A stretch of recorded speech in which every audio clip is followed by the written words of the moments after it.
how great brands, great products, but a bad coordination between sales and marketing leads to the failure.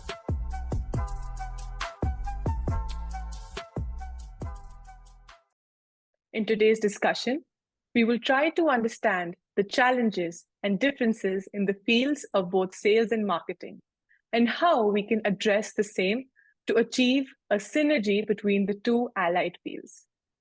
To provide us with valuable insights on the subject, we have with us Mr. Jatin Panchal, an esteemed alumnus of SIBM Pune from the batch of 2002. He is a distinguished leader in the FMCG sector with over 21 years of experience and is currently the Director of Sales and Commercial Excellence at Danone India. Having worked with organizations such as Procter & Gamble, Reckitt, Marico, Godrej Consumer, and now Danone India, Mr. Panchal is an expert in driving sales strategy, execution, and performance.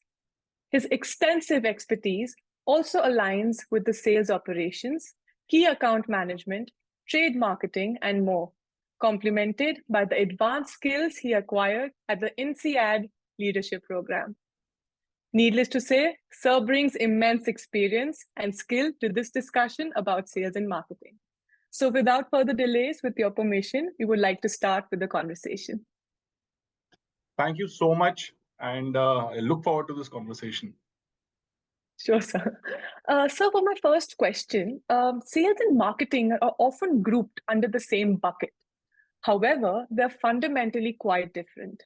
Can you please shed some light on the practical differences between the fields with regard to the FMCG industry? Okay.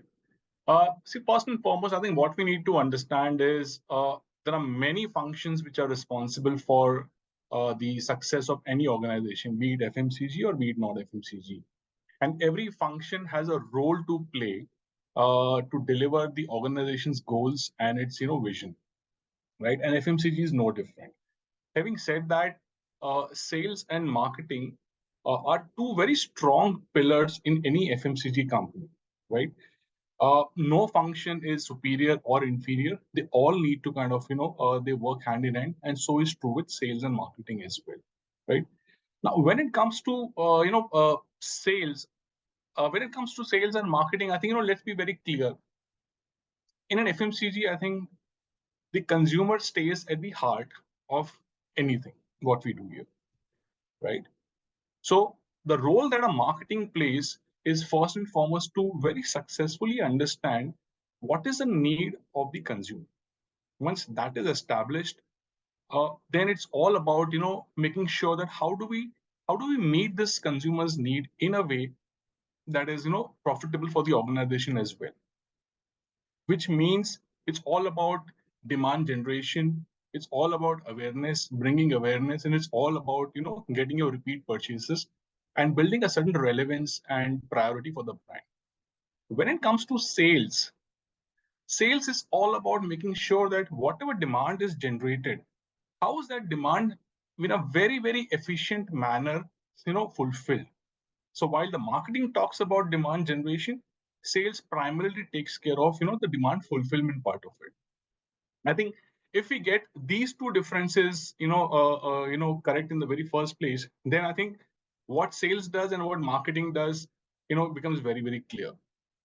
Also, with the changing times, it is becoming extremely important for sales because unlike the most developed geographies, India still remains a very dominant, general trade kind of a, market.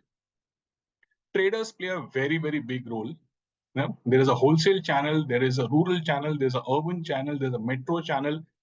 So the dynamics of each and every channel is extremely different. To layer it up, there is also a modern trade. And to further layer it up, in the last 5 years, we've also seen the emergence of e-commerce.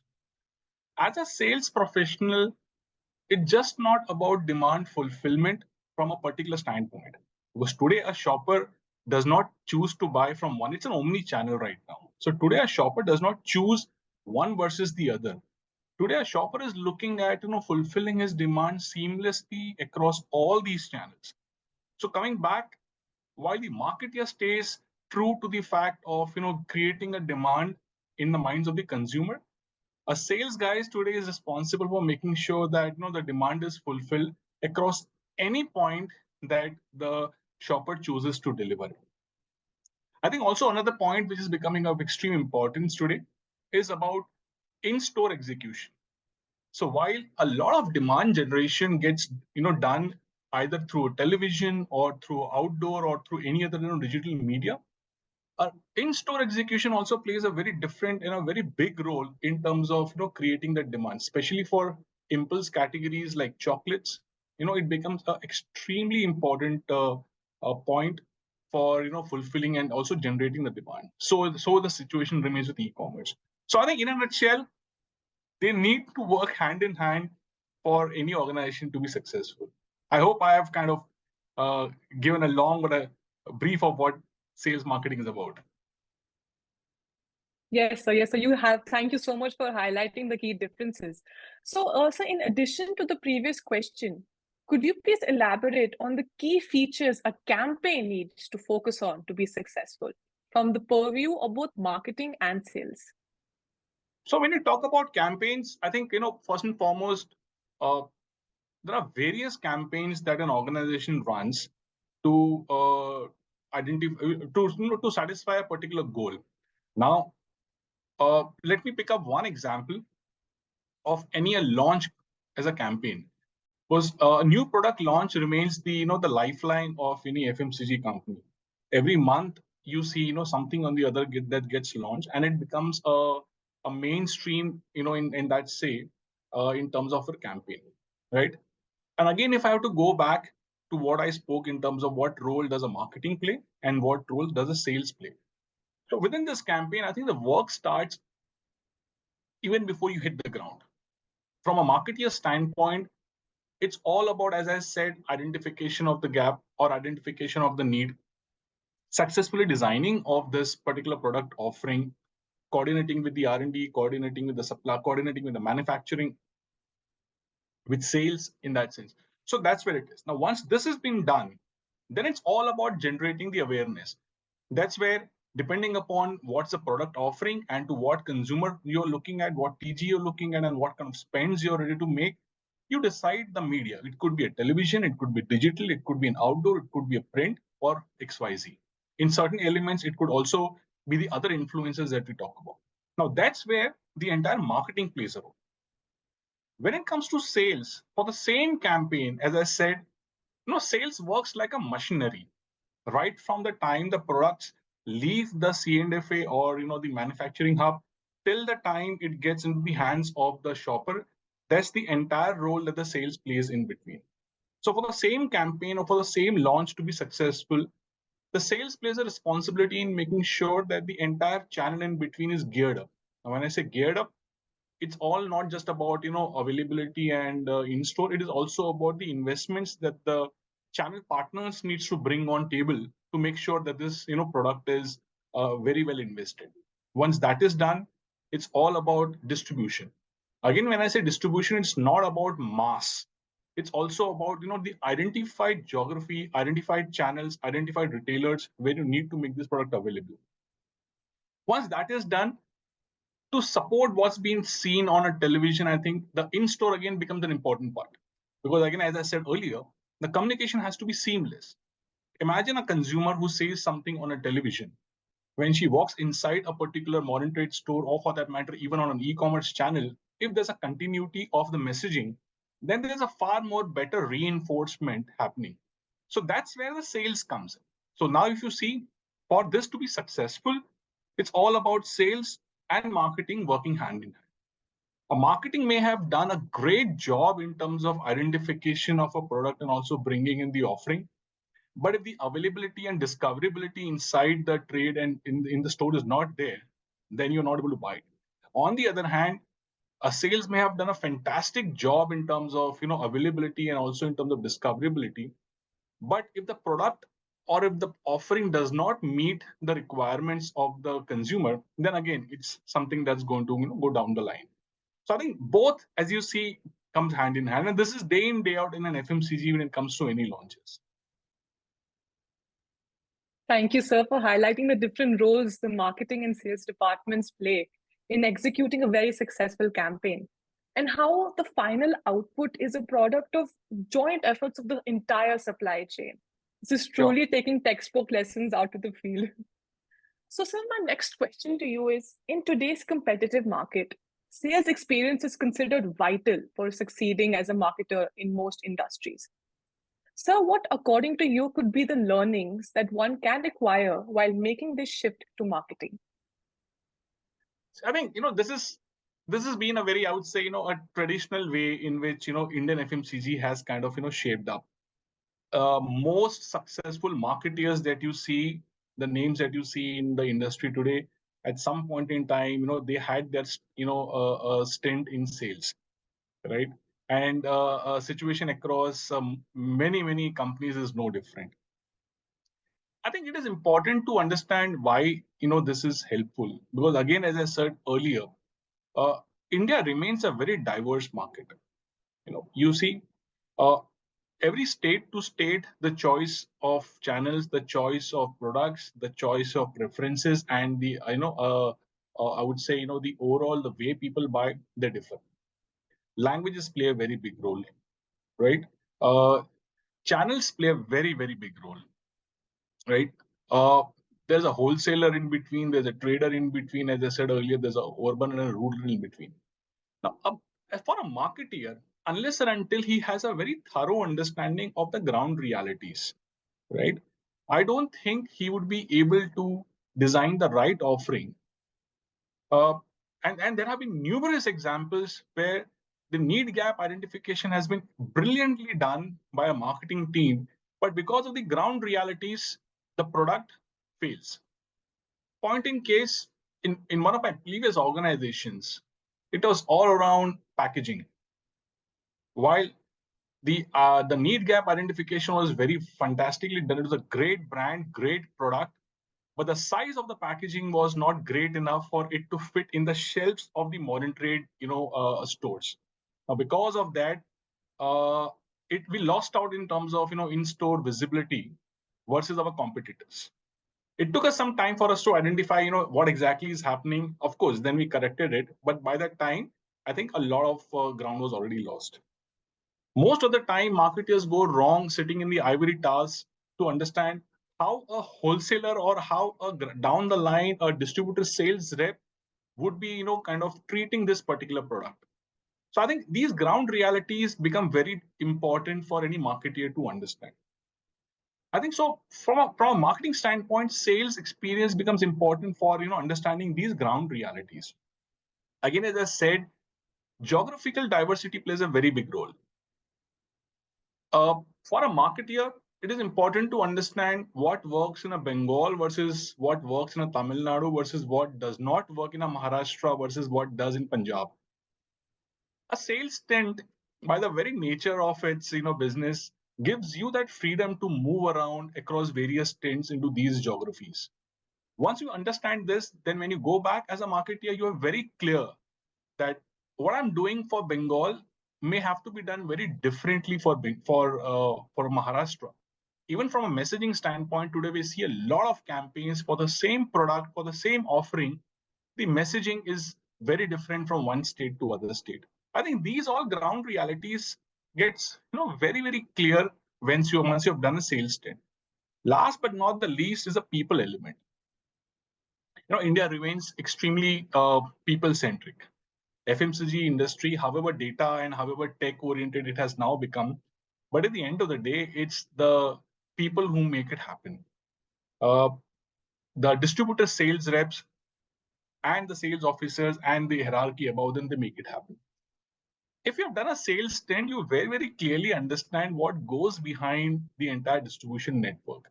How does a distributor behave when it comes to your product? You may see it the way you see it because you are a brand owner, but then a trade or a distributor or a wholesaler may not see it the same way. So I think these are some of the learnings which a marketer can pick up from his sales experience. Thank you, sir. As you rightly said, India is truly a diverse market, geographically, and demographically. And understanding the ground reality is very important for a marketer. Seems evidently very important to do an accurate STP analysis. Surely this piece of insight will help our listeners while they hit the ground running. So for my next question, it's split into two parts. Have you witnessed a gap between the goals or visions of the marketing team and what actually plays out in the sales field? And secondly, as an expert in the field with an elaborate sales background, can you tell us why this gap exists? I think, let me first answer the second part.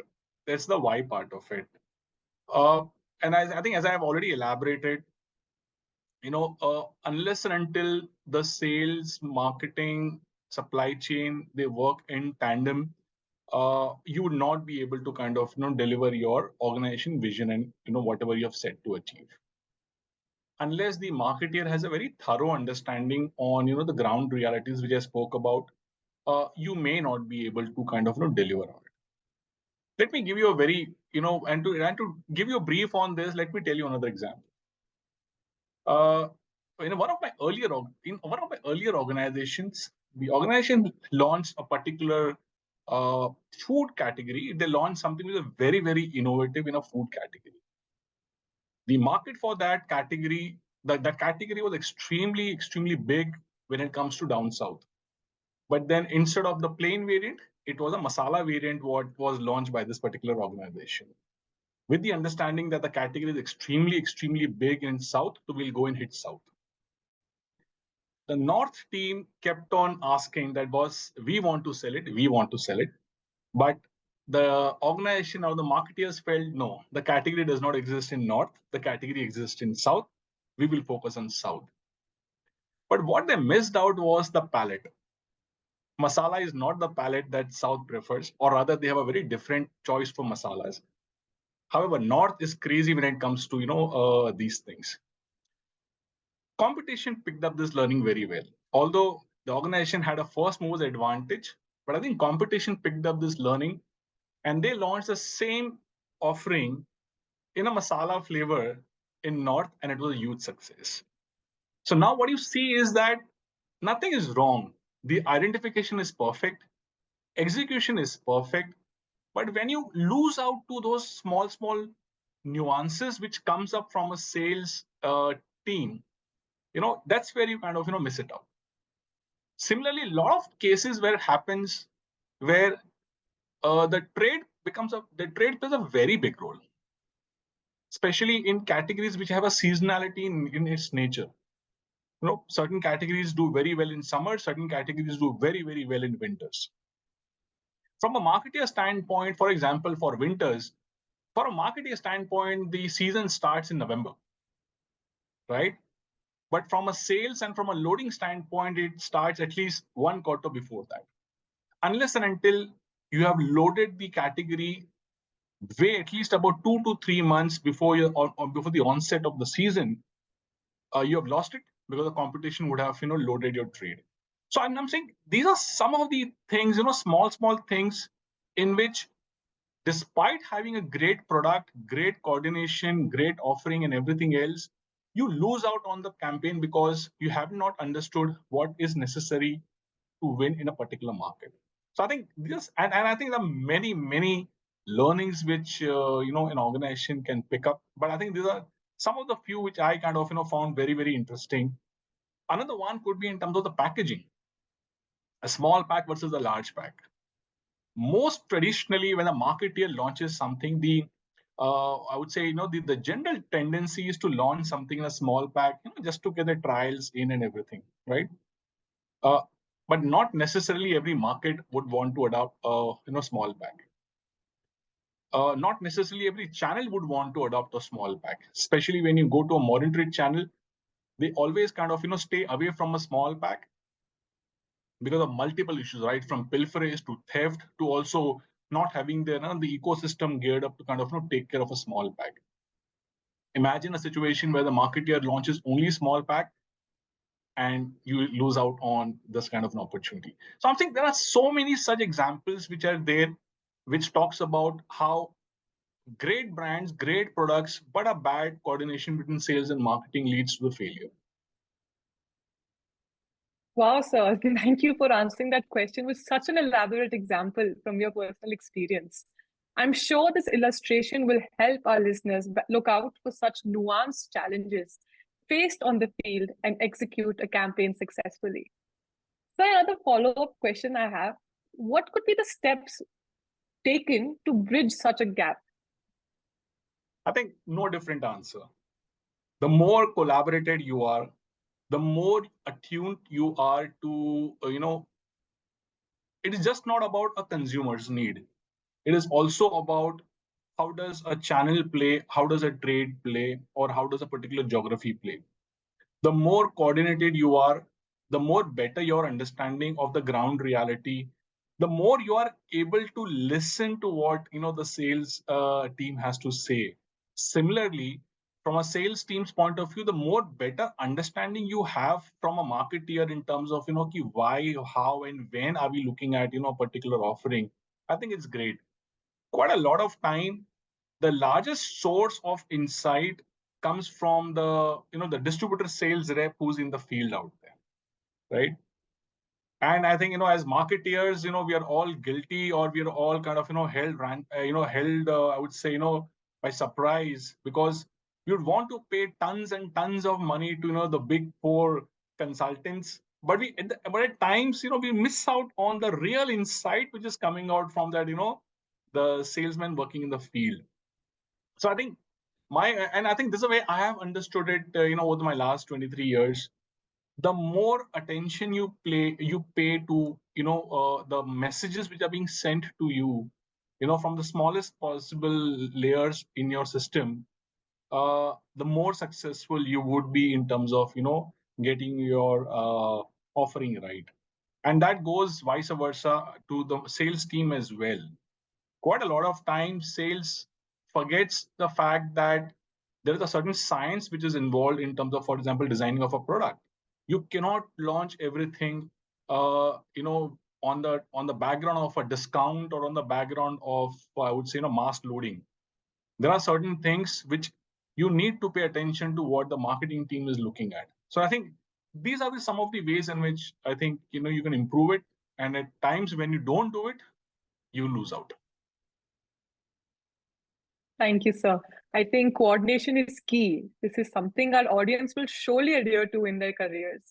Acknowledging the gap and prioritizing open dialogue, active listening, and inclusivity sure seems like some crucial steps. So, to my next question, within the FMCG industry, there's a lot of diversity in terms of the types of product, ranging from food and beverages to health and hygiene. How does one navigate through this diversity effectively? I think it's a great question, because while FMCG is looked at from a singular lens, I think within FMCG, what works in a baby food category does not help in selling soaps. And I think after having sold categories right from men's grooming to toilet cleaners to bathing soaps to oils and mosquito repellents, and now selling health nutrition category, I think my learnings have been extremely diverse. So when I say this, there are certain elements which remain unchanged. The basic fundamentals in terms of, as I mentioned earlier, demand generation, demand fulfillment, choice of the channels, and in terms of, I would say, the distributor partners and all of it, I think everything remains intact, irrespective of what you're trying to sell. I think the differences come up in the nature of the category. In a non-foods category, uh, for example, the shelf life. In a non-foods category, when you're selling a toilet cleaner or when you're selling a soap, you're not bothered about what is the expiry, because it runs into a years. And it runs into few years rather, at least about 3 to 4 years, if not more. However, when you're selling a baby formula milk, or when you're selling something which is like a dairy product like a pack of curd, you don't have much time. What you have is, maybe in certain cases, what you have is a few days. So I think these are the these are the nuances which vary from a category to category. As a sales guy, one needs to be very clear in terms of, how is he going to treat that particular product when it comes to the market? How is the channel going to be when it comes to choice of channels going to be, for this particular category? I I would be least bothered in terms of, how my packaging has been done, or rather, I would say I would be less bothered when it comes to how Amazon is packaging, a pack of 8 soaps for me, because I know at the end of the day it's soaps. But I would be very, very be careful in terms of how a Zepto is delivering a pack of ice cream, in the next 10 minutes, right? Because if ice cream below a certain, or rather above a certain temperature, does not remain an ice cream, but soap remains a soap, for a wide range of temperatures. So I think these are some of the things, in terms of the choice of channels, choice of retailers, the choice of offering that you need to make. Secondly, I think it's also in terms of the serviceability. In certain categories, you need to be servicing the channels on a daily basis. In certain categories, you need to be servicing the channel maybe in a once in a 10 days basis, even that's fine. Wholesale plays a big role. In certain categories, for example, in case of soaps itself, where the category penetration is in excess of 90%, where the distribution runs into a double-digit million stores, I think wholesale plays a very, very big role in terms of making your product available. But when it comes to, again, I'm saying like a dairy category, this channel has a very negligible role to play because their ecosystem is not there, the cold chain is not there to manage the category nuances.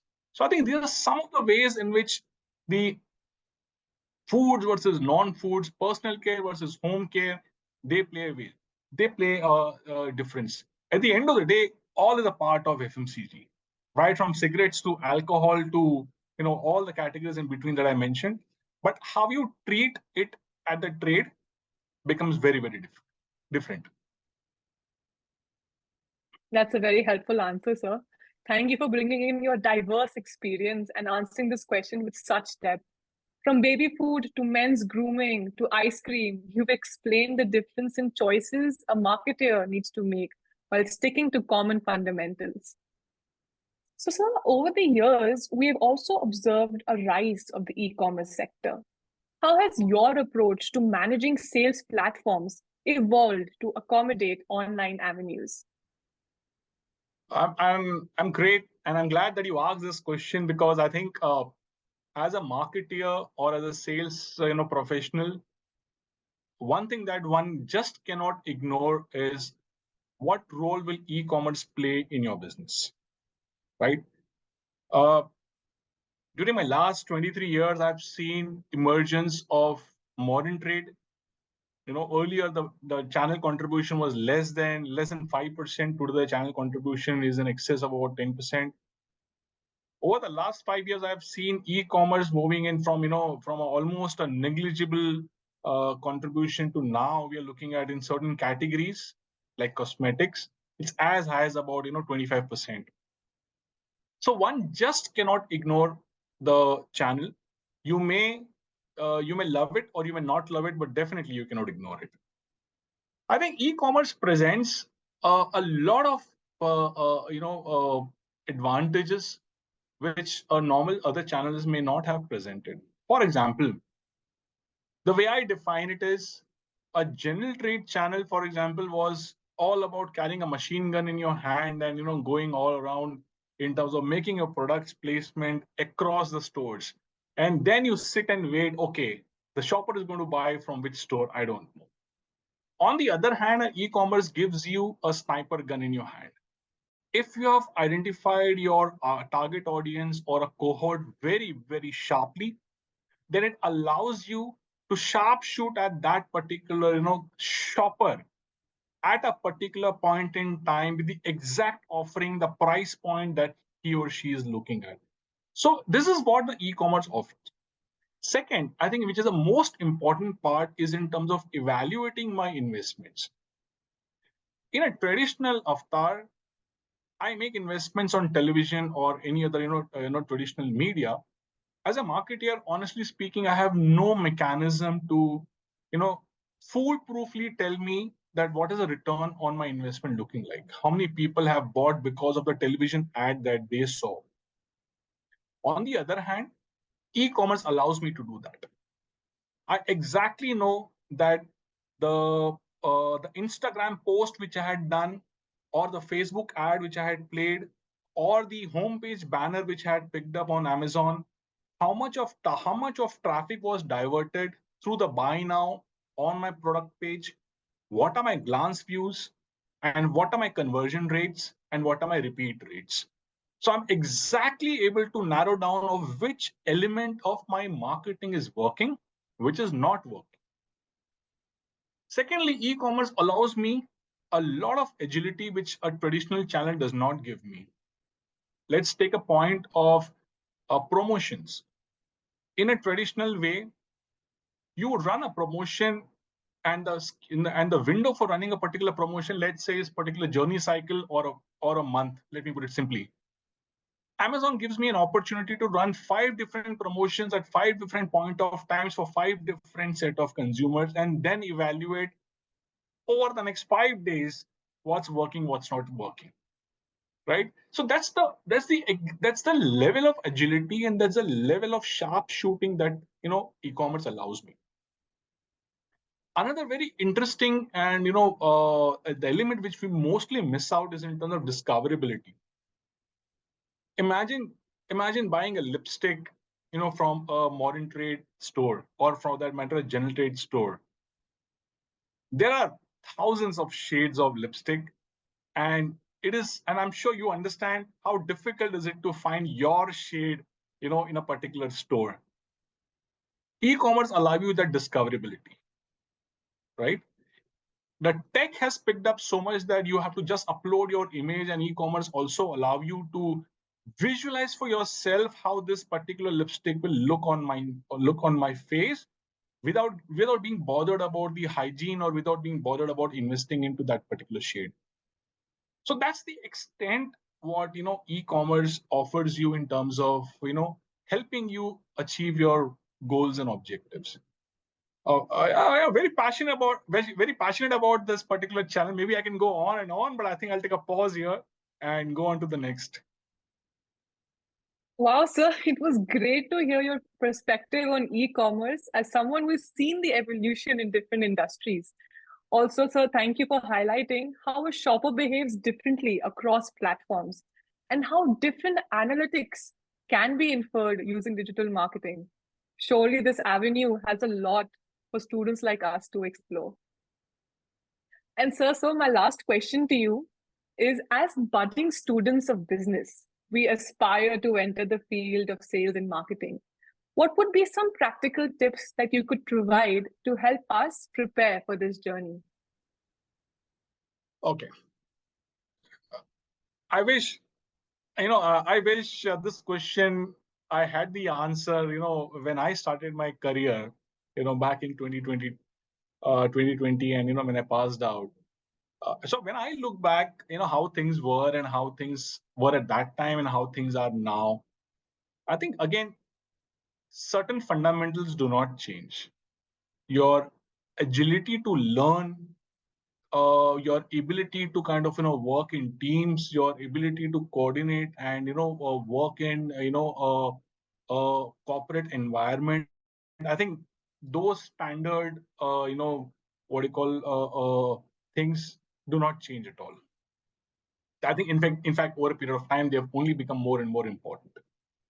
I think today if I were to give few piece of advices, I think there'll only be three, not many. First, learn to embrace data and technology. And I'm not talking about anybody joining a TCS or an Infosys. I'm talking about people joining any FMCG company that comes on the campus, right? Because today, gone are those days where sales, for that example, was a relationship-based, what do you call, a function. Gone are those days where the sales people would decide that what I want to sell. Today, there's so much of data, there's so much of predictive analysis, or there's so much of data which is using machine learning, and that a salesman standing in a particular store, he does not have to decide what do I want to sell in the store today.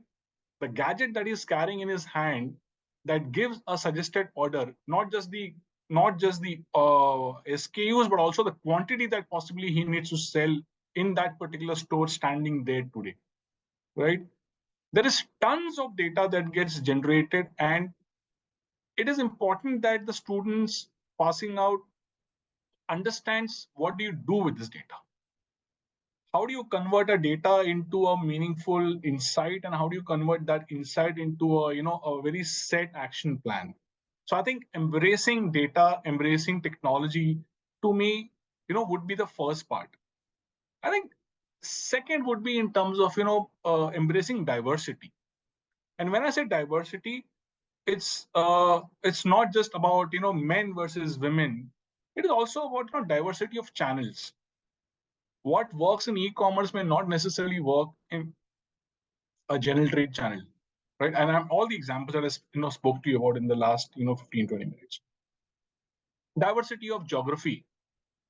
You may come from Bihar, you're posted in Tamil Nadu, working for a company which is based out of Gurgaon, right? You can see the nuance which I'm talking about. So diversing people, I think this is one industry which remains a very people-centric, as I spoke to you earlier.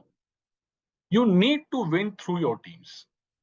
So the earlier you understand what works, and when I say people, I'm not just talking about people at your level, I'm talking about people which possibly could be at least about 3-4 levels or even more below you.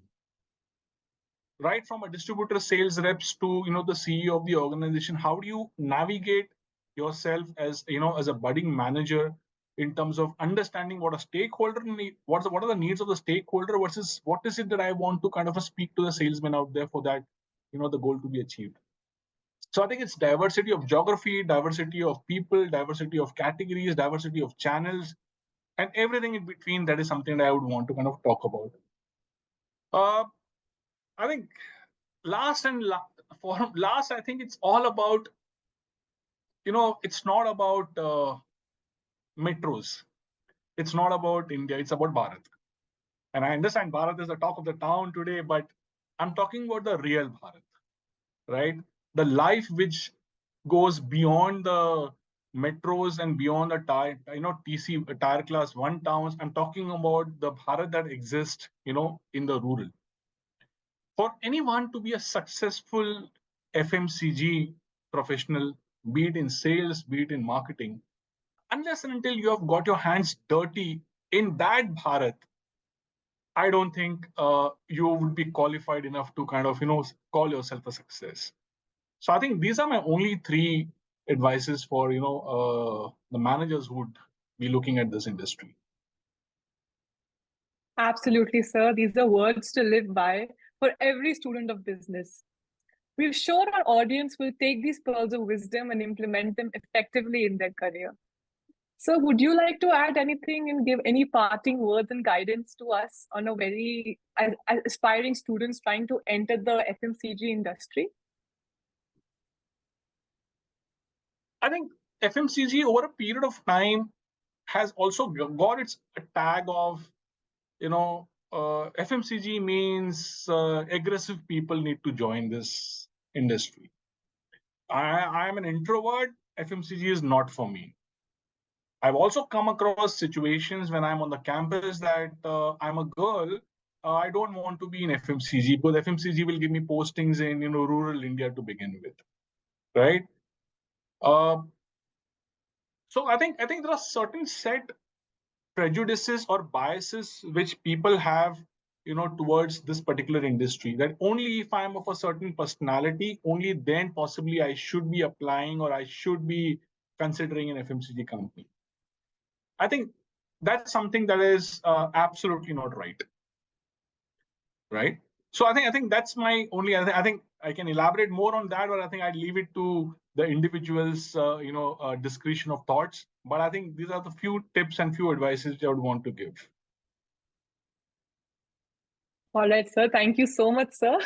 With that, we would like to conclude the PressPlay podcast. On behalf of the alumni team of SIBM Pune, I would like to thank Jatin, sir, for highlighting the subtle yet important differences between sales and marketing and how they can be aligned to achieve synergy and be leveraged for the growth of a business.